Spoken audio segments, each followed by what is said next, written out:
Hari keempat, mata kita tertuju kepada Tuhan. Mazmur 123 ayat yang kedua. Lihat, seperti mata para hamba laki-laki memandang kepada tangan tuannya, seperti mata hamba perempuan memandang kepada tangan nyonyanya, demikianlah mata kita memandang kepada Tuhan, Allah kita, sampai Ia mengasihani kita. Pertanyaan untuk direnungkan. Apa yang dapat saya pelajari dari analogi ini tentang aspek-aspek memusatkan pandangan saya kepada Tuhan?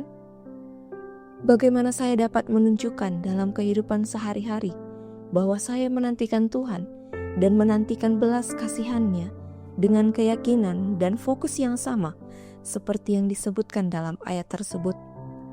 Di area mana dalam hidup saya perlu bergantung sepenuhnya kepada Tuhan?